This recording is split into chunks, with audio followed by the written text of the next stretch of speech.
The Great Pyramids of Egypt. For thousands of years, they've been shrouded in mystery. But Egypt has other secrets too. Call it the case of the moving statue. It weighs 3 tons, but was moved more than 1,000 kilometers. That's 700 miles, without cranes, trucks, or even a wheel. How was it done? Time to bring in the Egypt detectives.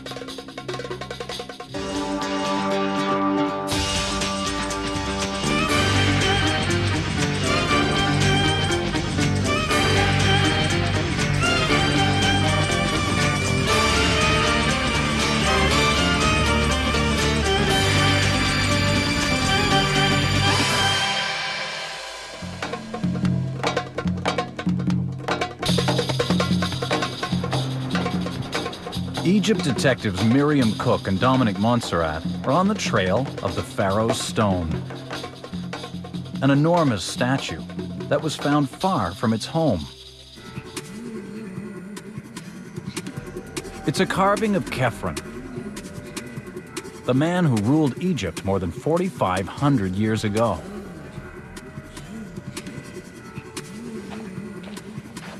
Is one of the most beautiful statues ever made by a sculptor. It's really unique. I always say that he looks like a king because the sculptor put the royal blood in the statue that you can feel that he's a king. When I look at the profile of that statue, I can really feel that the hawk is taking the king and flying with him up to the sky. The statue is carved from a single block of rock called gneiss. Crushed by pressure and heat, it sparkles in the sun, shining a shimmering blue. But the Egypt detectives are interested in more than the stone's beauty. They want to know how this statue, weighing 3 tons, was found 1,000 kilometers, that's 700 miles, from where it was ripped from the ground.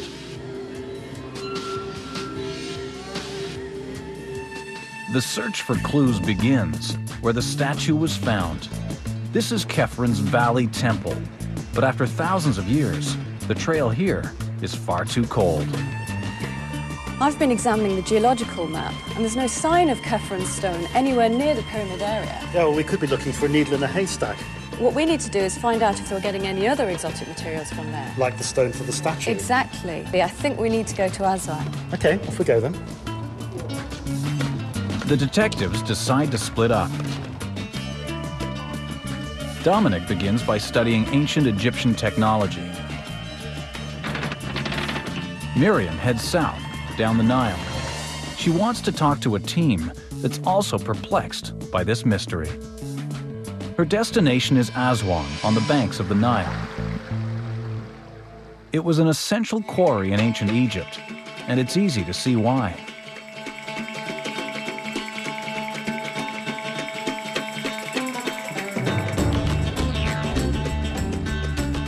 The Nile was once Egypt's highway. Stones cut and shaped in Aswan only had to be moved a short distance to the river. Then they could be loaded on barges and sent north to the pharaoh's court. This is where the stones for Khephren's pyramid came from. The hippo-sized stone Miriam is tracking down, though, did not come from Aswan. It was found a long way from the watery highway of the Nile. Without the benefit of wagons or wheels, ancient Egyptians somehow managed to drag the stone through the desert. Several years ago, a team of scientists began to study the mystery of the moving statue. If the team is learning anything about how the Egyptians did it, Miriam wants to know what it is.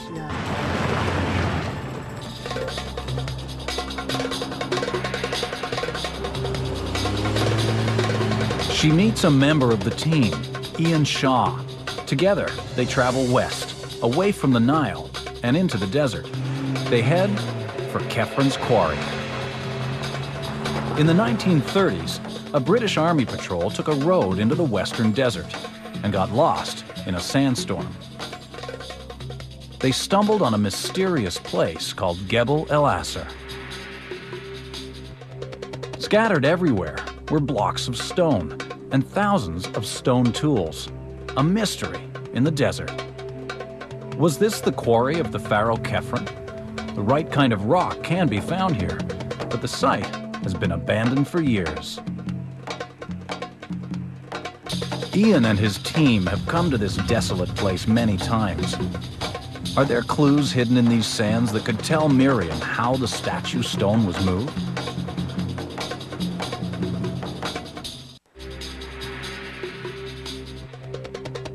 An ancient stone quarry in the middle of the Egyptian desert. Thousands of years ago, rock from here may have been carved into a shimmering statue of the pharaoh Khephren. But how did it make the journey out of the desert in an age before wheels? Well, here we are. This is what you've been looking for, the Khephren quarries. It's an incredible place. And I recognise the stone. It's very distinctive, isn't it? So this is one of the spoil heaps that forms part of the whole quarry setup.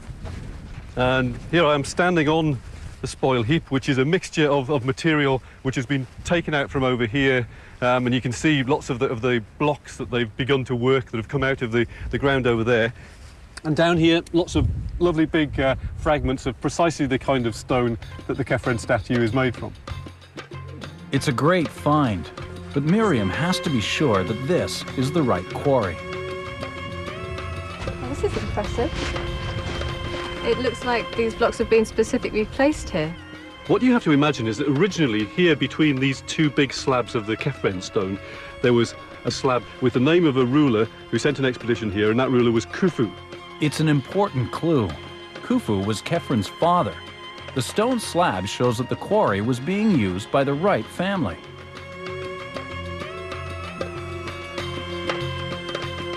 The pieces add up. This is definitely the quarry where Khephren found the stone for his statue. Now comes the hard part. How did the ancient Egyptians move a piece of rock weighing 3 tons? It's 80 kilometers, a full 50 miles from here to the Nile. From there, it could be taken to the pharaoh's court. But how was it moved across the desert in the first place? While Miriam ponders the mystery of the desert, the other Egypt detective remembers an important wall painting that could explain how these blocks were moved. I can think of one particular tomb that might be really helpful, but the thing is that the picture may be really damaged. I've heard that it's not in very good shape, so I don't know how far it'll get us. Well, I think you should really go and have a look at it. The problem is that it's up a really steep slope, so I'm not promising anything. The tomb is at Deir el-Bersha, over 100 miles south of Cairo. But Dominic isn't sure he'll be able to make the trip. A vital clue could be missed because of an injured ankle. There are 2 things that I'm worried about. One is that the relief may no longer exist, and the second is that it's up a very, very steep mountainside, which I don't think I'm going to be able to get up. The tomb is high above the valley. Dominic does his best. Here it is. Things I do for Egyptology. The picture was made for an Egyptian governor whose life was captured forever on the walls of his tomb. One scene shows how heavy stones were once moved in an age before the wheel, but it's hard to see clearly.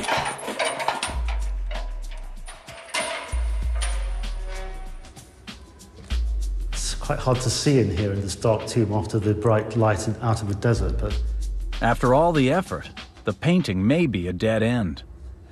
these Coptic crosses don't look like very good news because it might mean that the painting's been vandalized.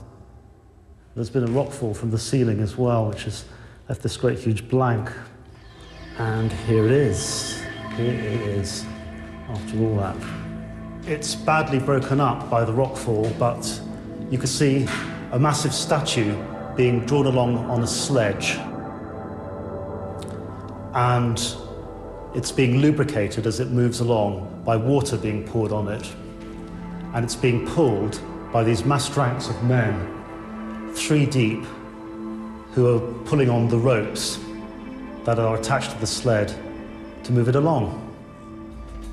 Could brute force have been the answer? Is this how the enormous stone of Kefren was moved across the desert? The painting makes a strong case, but Dominic can't be sure this is what happened. He shares his discovery with Miriam. Hello? Hey Miriam, it's Dominic. Oh, Dominic, did you get into the tomb? Yes, I did, and the relief is in really good shape. What does it show about the movement of the blocks? Well, they're put on sledges, wooden sledges, which are drawn along by teams of men on ropes. And to ease the movement of the sledges, the water is poured as a lubricant. So do you think this is the answer? This is how they were getting the blocks out of the quarry? Yep, I think that's the answer to how they move the blocks. The case had been cracked by the discovery of an ancient painting. Or had it? The only way to know was to search the quarry for evidence. They look as if they've just been freshly cut, these stones down here, don't they? Miriam was about to discover that the ancient Egyptians had more than one way to move a mountain.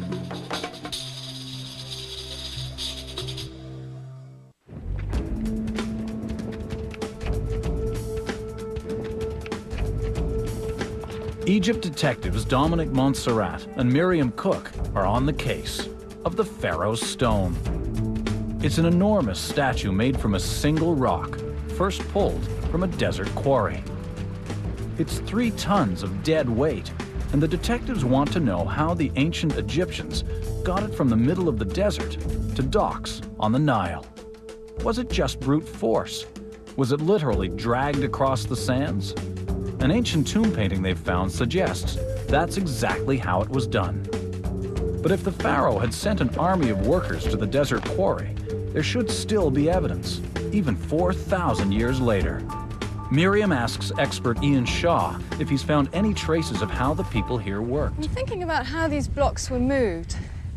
And the image that comes to my mind is large numbers of men dragging these sledges with big blocks on top of them. How feasible is that here? Would it have worked? It's not possible. There weren't large numbers of people at this site. This is why Ian is so sure. These low stone walls are what's left of a workers' camp. Well, we've got the remains here of some kind of oval encampment. So you can see the wall coming around here, then the side of the slope. And the kind of numbers that you're talking about that would be needed to haul one of these great huge sledges along, they're just too many people to have housed in something like this. There just wasn't any kind of large settlement that you'd expect to be housing the kind of workforce that you'd need to pull one of these big sledges. But if there weren't enough people here to drag the stone through the desert, then how was it done? The detectives seem to have reached a dead end.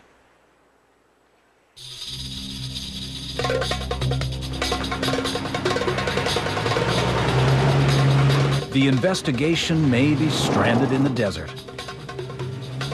The detectives turn once again to the sands of the quarry to look for answers. A vital clue must be hidden here somewhere. Ian Shaw helps Miriam look. He also believes the case can be cracked if all the clues are pieced together in the right way. It's just a matter of hard work. The detectives consider everything. What they're left with is a strange idea that might crack the case. An idea to use boats in the desert.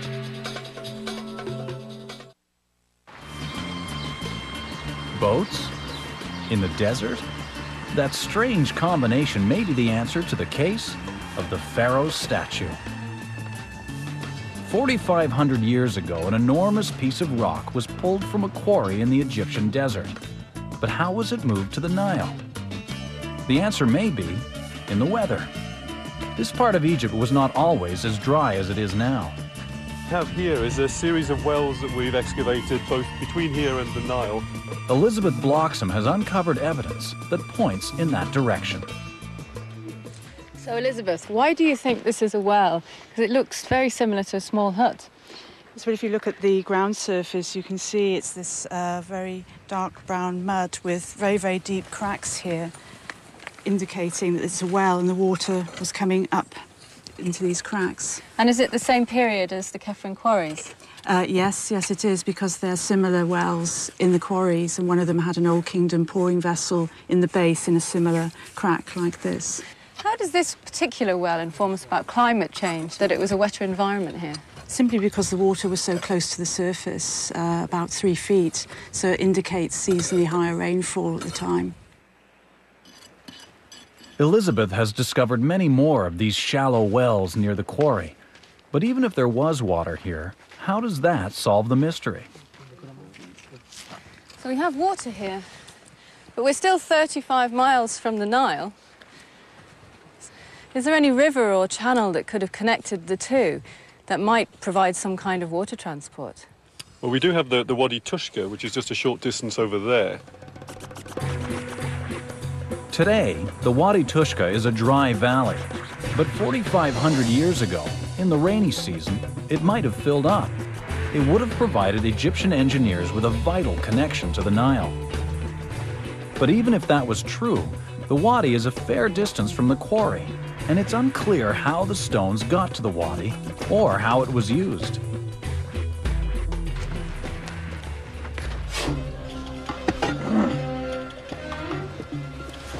These strange structures may be the final piece of the puzzle. It's on the bottom. Can you feel it there? Layer, yes. They certainly seem like ramps of some sort. Could they have been used to move the enormous blocks of stone from the quarry to the wadi? And if so, how? Ian Shaw explains his theory to Miriam. Well, we've established that the environment was a lot wetter at that time and that water possibly played an important part in the transport of these blocks. But what is this, and how would this have fitted into the equation?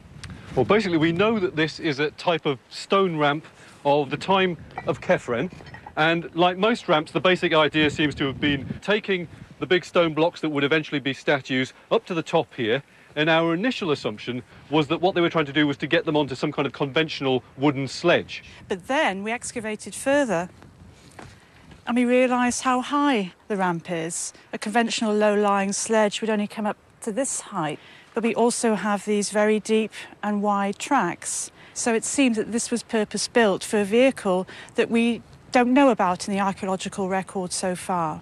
But purpose-built for what kind of vehicle, do you think? Well, we know that the task that the Egyptians had was to get the stone from here to the Nile, to the river, and we know that the Khephren statue was found at Giza, and that therefore that was the ultimate destination of the statue blocks, 800 miles up to the north by river. But they would also want to minimise the amount of times that they moved the block. So what you're suggesting is a kind of amphibious vehicle? That's certainly one possibility. For ancient Egyptians, moving a 3-ton rock was a daunting task. Had they really built some sort of amphibious vehicle to help them?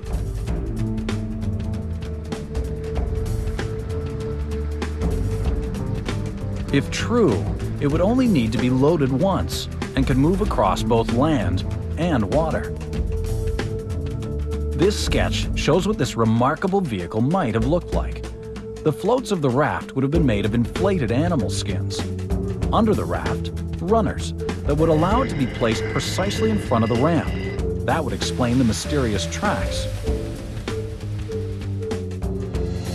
It could then be pulled, likely with animals, from the quarry to the flooded Wadi Tushka. Then it could be floated down to the Nile. Far-fetched? Perhaps not. The idea of this incredible craft is supported by engravings Elizabeth has found. It shows a raft complete with animal skin floats, which could be used to transport heavy blocks. Was this really the solution to the mystery? The Egypt detectives returned to Aswan to put the theory into practice.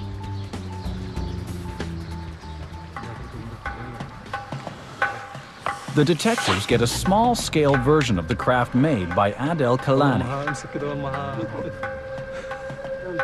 To make it a true test, he and his team can only use materials that would have been available to the ancient Egyptians: wooden planks, goat skin, and rope.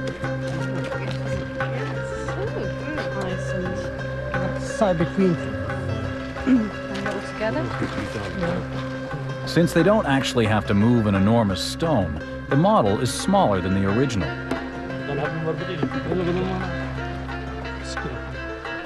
What's the scale of this compared with the loading ramp and the tracks? About a quarter of the size of the one that would have been used in conjunction with the loading ramps. So these two pieces of wood here, are these the runners that would have gone into those ruts in front of the ramp? Yes, exactly. They would fit into those tracks. Quite easy to hold it across. Will it float? At first, it seems doubtful. Could something this fragile actually carry a heavy stone, even one a quarter the size of the enormous loads it would have ferried thousands of years ago?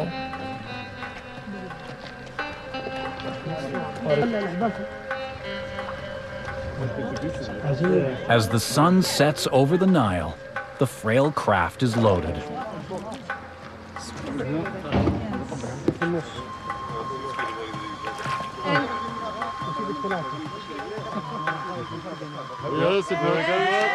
And makes its maiden voyage.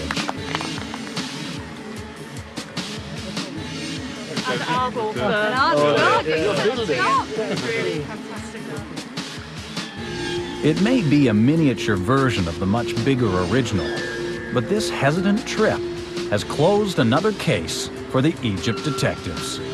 The stonecutters and quarry masters of the past beat the desert with their ingenuity. It's like the punchline to an ancient joke. How did the statue cross the desert? On the back of a boat. It was a journey that would result in one of the most magnificent monuments of ancient Egypt.